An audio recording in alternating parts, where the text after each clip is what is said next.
মাঝে ব্যাপক মারামারি। ইতিমধ্যে 4 জন ছাত্রদল নেতা আহত হয়ে হাসপাতালে ভর্তি আছেন। এই ঘটনায় তোলপাড় সৃষ্টি হয়েছে। জামাত ও বিএনপির মাঝে দ্বন্দ্ব শুরু হয়েছে। এই ভিডিওতে আপনাদেরকে দেখাবো।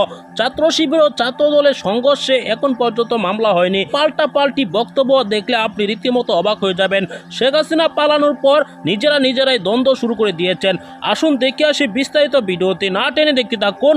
ভিডিওতে একটি লাইক দেখতে পেরেছি। পুলিশের সাথে বিএনপি সংঘর্ষ, ছাত্রলীগের সাথে আওয়ামী লীগের বিএনপির সংঘর্ষ, এমনকি ছাত্র দলের সাথে ছাত্রলীগের সংঘর্ষ আমরা দেখেছি। জামাতের সাথে আওয়ামী লীগের সংঘর্ষ।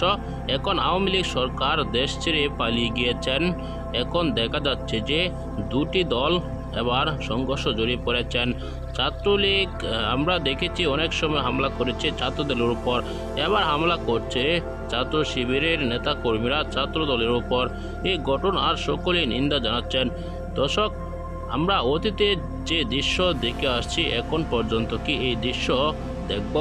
এখন নতুন বাংলাদেশে এরকম দৃশ্য মানায় না বলে অনেকেই দাবি করছেন। দর্শক, অতি লম্বে এসব যত জড়িত আছে সকলকে যেন শাস্তির আওতায় আনা হয় জোর দাবি করছেন সকলেই। দর্শক, আপনার কি মনে হয়? অবশ্যই আপনার মূল্যবান মতামত জানাবেন। দর্শক, পরবর্তী এরকম ভিডিওগুলো নিয়মিত পেতে চ্যানেলটিকে সাবস্ক্রাইব করে পাশে থাকা বেল বাটনটি অন করে দিবেন। ভিডিওতে একটি লাইক দিয়ে দিবেন। আসসালামু আলাইকুম।